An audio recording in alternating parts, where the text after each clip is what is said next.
वालों को सूचित किया जाता है कि अभी पेपर लिखना शुरू न करें। अभी थोड़ी देर में यहाँ से सवालों के सही जवाब दिए जाएंगे। और अभी तो रुको, क्लाइमैक्स अभी बाकी।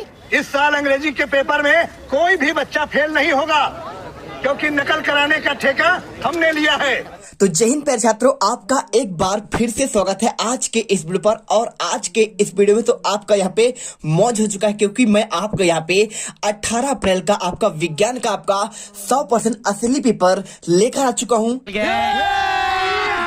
अभी मजा आएगा ना भिड़ो। देख सकते हैं मेरे पास पूरा पेपर है और मैंने आपको पेपर दिखा दिया था। और आज की इस वीडियो पर आपको यहाँ पे 18 अप्रैल का आपका असली पेपर का पूरा आपको रियल आंसर देने वाला हूँ। आपको डाउट नहीं करना है, क्या बात है, बस आपको यहाँ पे अच्छे से इसे याद करना है, पढ़ना है। और यहाँ पर कल के पेपर में आप यहाँ पे 60 में से 60 नंबर लाओगे। बस आपको गर्दा उड़ाना आपका रह गया है। तो फटाफट यहाँ पर चलिए गर्दा मचाते हैं और एक एक क्वेश्चन का आंसर आपको बहुत ही बेहतरीन ढंग से देते हैं। देखिए ये पूरा पेपर है और पेपर का मैंने आपको यहाँ पे दिखा दिया था। अब यहाँ पे फटाफट इनके आंसर दूंगा आपके पूरे। यहाँ पे देखिए पूरा आंसर मेरे पास यहाँ पे मौजूद है, फटाफट देखें और एक एक क्वेश्चन आंसर यहाँ पर करेंगे। पूरा पेपर आपको यहाँ पे दिखाऊंगा। टोटल आपके 24 क्वेश्चन, कितने क्वेश्चन है आपको 24 क्वेश्चन, और सारे क्वेश्चन का आंसर आपको आज के इस वीडियो में आपको देखने को मिलेगा। पार्ट आपका 2 है और इसके बाद आपका एक आएगा पार्ट आपका 3, और उसमें फुल एंड फाइनल पूरा वीडियो क्लियर कर देंगे।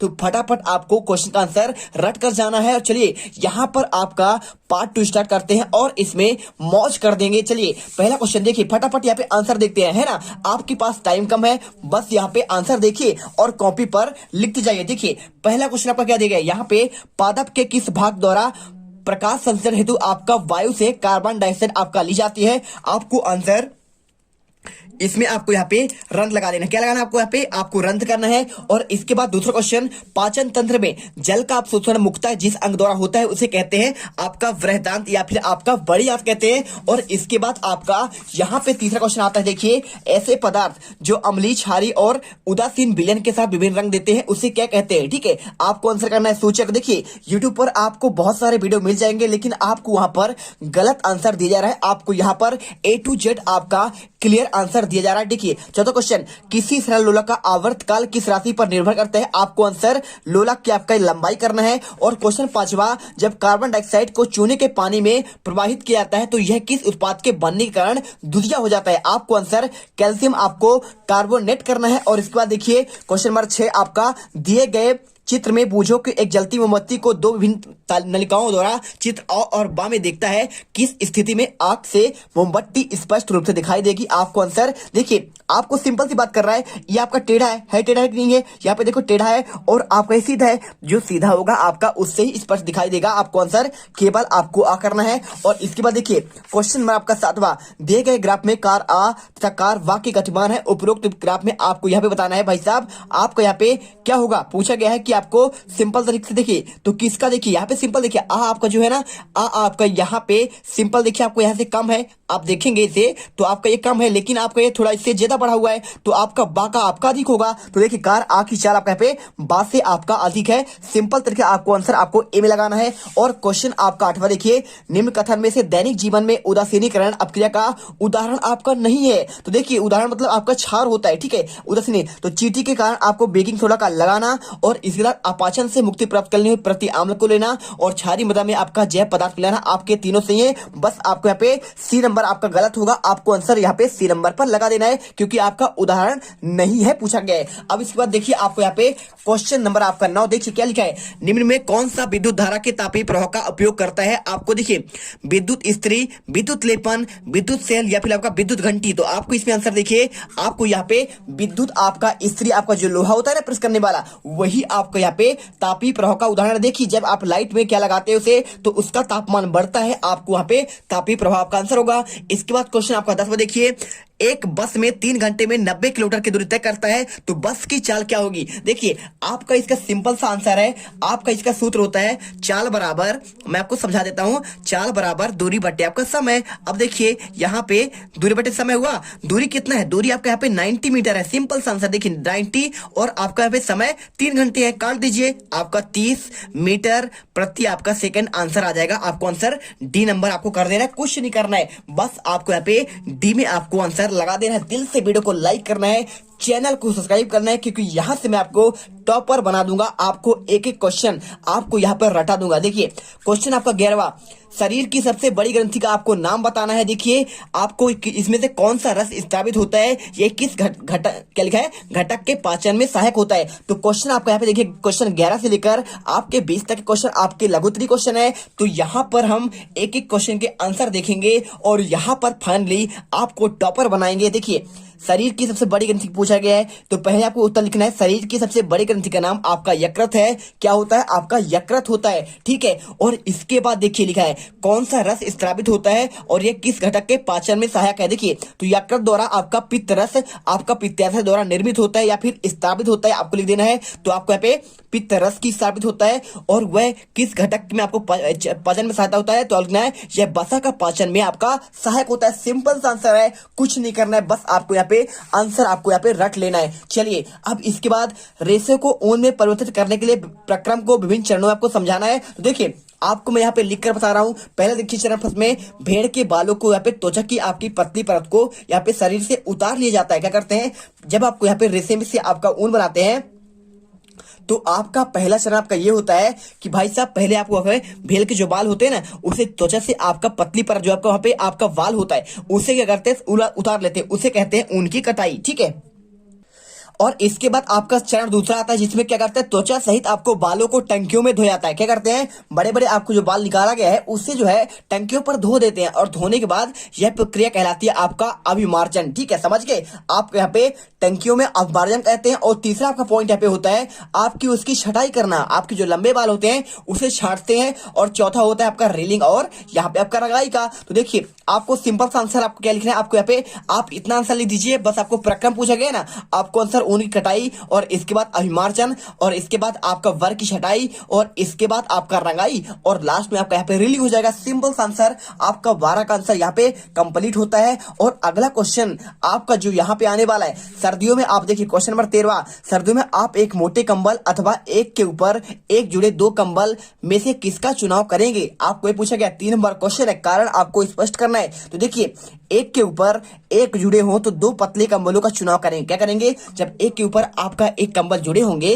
तो सिंपल से आप एक तो करेंगे नहीं भाई साहब, उसमें ऑलरेडी आपके 2 हैं, तो आपको यहाँ पे मोटा कंबल बनाना है। तो आप यहाँ पे क्या करेंगे, उनमें से इन दोनों कंबलों के बीच में आपको यहाँ पे आपको 2 कंबल वाला आपको 2 पतले कंबलों का चुनाव करना है, क्योंकि इन दोनों कंबलों के बीच में वायु की एक परत भी विद्यमान होती है। क्या होती है, आप जब देखिए एक मोटा कंबल हुआ और एक के ऊपर आपका एक हुआ तो उसमें आपका सबसे अच्छा कौन सा है, 2 पतले वाले कंबल, आप उसे चुनाव करिए, क्योंकि उसके बीच में आपका यहाँ पे वायु की एक परत होती है और इसलिए अधिक उष्मा बनाए रखती है और कंबल को गर्म रखती है। तो आप ऐसा मत कहिएगा कि हमें एक मोटा कंबल दे दो, उससे अच्छा कौन सा आपका यहाँ पे एक के ऊपर आपका 2 आपके जो कपड़े आपके रहते हैं आपको 2 परत वाले, इसलिए आपको यहाँ पे अस्तर वाला हमेशा यूज किया जाता है। आपको हर चीज में देखे होंगे अस्तर चाहिए, तो आपका चुनाव इसीलिए किया जाता है क्योंकि आपके 2 जब परत हो जाते हैं तो उसके बीच में आपका एक वायु विद्यमान हो जाता है, जो आपके आने वाले वायु को, जो आपको ठंड आपको पहुंचाता है, उसको काटने के लिए आपको यहाँ पे सिंपल सा आपको यहाँ पे आपको 2 परत सबसे अच्छा होता है। और यहाँ पे आपको क्वेश्चन आपका 13वां यहाँ पे कंप्लीट होता है।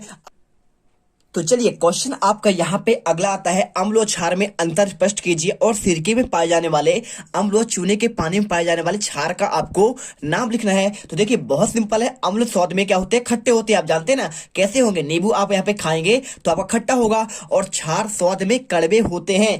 आपने यदि यहाँ पे आपने क्या खाया होगा, नमक की बात करें तो देखिए आपका यहाँ पे खारा होता है, आपका वही होता है क्षार। और इसके साथ बात करें आपका देखिए क्षार बोल रहा है स्वाद में कड़वे होते हैं, तो आप यहाँ पे इसके जगह पर जैसे आपने साबुन की बात करें तो साबुन क्या होता है, आपका पे स्वाद में कड़वा होता है। आपको याद रखना है सिरके में पाए जाने वाला आपका अम्ल का नाम आपका क्या है, आपका एसिटिक अम्ल है, और चूने में आपके पानी में पाए जाने वाला आपका यहाँ पे क्षार आपका कैल्शियम आपका हाइड्रोक्साइड है। आपको ऐसे सिंपल सा आपको याद रखना है। जैसा कि आप जानते हैं आपको यहाँ पर हर एक क्वेश्चन का आपको बहुत ही बेहतरीन आंसर दे रहे हैं। आप एक एक क्वेश्चन कॉपी खोल लीजिए और उसमें आप लिखना स्टार्ट करिए। इसके बाद क्वेश्चन आपका आता है 15वां, देखिए क्या लिखा है, मैग्नीशियम के फीते को जलाने पर अवशेष के रूप में श्वेत भस्म आपका क्या होता है, श्वेत आपका भस्म पाउडर प्राप्त होता है। यह किस प्रकार का आपका परिवर्तन है, परिवर्तन का आपको यहाँ पे समीकरण के द्वारा आपको यहाँ पे समझाना है। देखिए सिंपल सा आंसर है, मैग्नीशियम के फीते को जब जलाते हैं हम, ठीक है, तो अवशेष के रूप में जो आपका श्वेत भस्म प्राप्त होती है वह एक ऊष्माक्षेपी आपका परिवर्तन है। क्योंकि देखो आपके यहाँ पे पूछा गया है कौन सा परिवर्तन है, आपको आंसर करना है ऊष्माक्षेपी परिवर्तन, और पूछा गया ये आपका समीकरण, तो आपको आंसर उतना ही देना जितना पूछा गया है। तो आपको यहाँ पे बच्चों आपको समीकरण देना है 2mg + O2। आपको यहाँ पे आपको इसके बाद देखिए आपको तीर का निशान 2mgo प्लस आपका यहाँ पे ऊर्जा निकल जाएगा। तो छात्रों आपको ऐसा ही आपको करना है और पेपर में आपको यहाँ पे टॉप करके आना है, ठीक है। इसके बाद देखिए क्वेश्चन आपका 16वां यहाँ पे दिया गया है, स्टेथोस्कोप का आपका नामांकित चित्र बनाकर आपका उसका एक आपको उपयोग लिखना है। तो ये भी क्वेश्चन आपको बहुत सिंपल है, कैसे करना है आपको यहाँ पे सिंपल तरीके से आपको यहाँ पे चित्र दिख रहा है, स्क्रीन पर दिख रहा है कि नहीं दिख रहा है, आपको यहाँ पे चित्र बनाना है और चित्र बनाकर आपको यहाँ पे देखिए आपको देखिए पहले आपको चित्र बनाइए बेहतरीन तरीके से, आपको यहाँ पे नामांकन भी करना है, नामांकित चित्र बनाना है, नाम आप लिख कर देखिए पूरा, आपको यहाँ पे कौन सा आपका ट्यूब होता है, कौन क्या होता है, यहाँ पे सब लिखा है, आप इसे पढ़िए और अच्छे से एक आप चित्र बनाइए, इसे सीख लीजिए, ठीक है।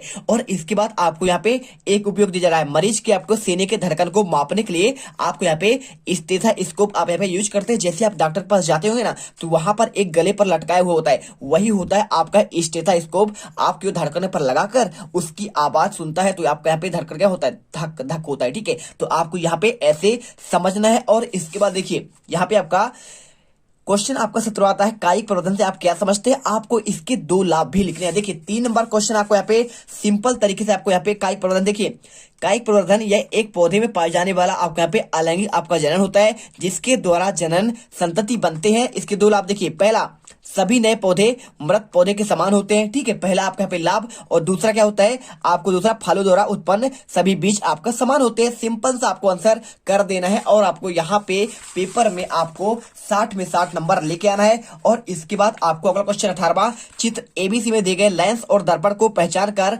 उसका नाम लिखिए और एक एक उसका उपयोग भी लिखना है। देखिए ए नंबर में आपको यहाँ पे उत्तल का दिया है, दूसरे में आपको यहाँ पे अवतल का, तीसरे में आपको परावर्तक पृष्ठ का। पहले को आपका यहाँ देखिए आपका एक उपयोग, इसका उपयोग गाड़ियों में साइड मिरर के रूप में देखने। देखिए जब आप यहाँ पे गाड़ी में देखते हैं तो गाड़ी में आपको यहाँ पे जो सामने आपका एक यहाँ पे हेडलाइट होता है, हेडलाइट के ऊपर वहां पे आपका देखिए एक आपको क्या लगता है, आपको वहाँ पे आईना लगा होता है, ठीक है। तो जो आपको पीछे का साइड का दिखता है ना, वही होता है आपका उत्तल लेंस। आपका यहाँ पे 4 व्हीलर होगा आपके पास, ठीक है, तो 4 व्हीलर में भी आपको यहाँ पे आपको जो शीशा लगा होता है पीछे देखने के लिए, वो आपका यहाँ पे होता है आपका क्या होता है, आपका उत्तल लेंस का बना होता है। और इसके बाद अवतल लेंस की बात कर रहा है, तो अवतल लेंस इसका उपयोग होता है आपको दाढ़ी बनाने में। तो जब भी आप दाढ़ी बनाने आपको जो आईना यूज करते हैं ना, आप देखने के लिए, बाल संवारने के लिए, तो यहाँ पर आप यहाँ आप लिपस्टिक लगाने के लिए आप जो भी यूज करते हैं, आप यही होता है आपका यहाँ पे अवतल लेंस। और आपको यहाँ पे सिंपल सा आंसर लिख देना है, इसका उपयोग दाढ़ी बनाने में किया जाता है। और अगला देखिए सी नंबर, परावर्तक पृष्ठ की बात कर रहा है, तो इसका उपयोग यहाँ पे क्या लिखा है, भूकंप के तरंगों के अध्ययन में आपको किया जाता है। आपको आंसर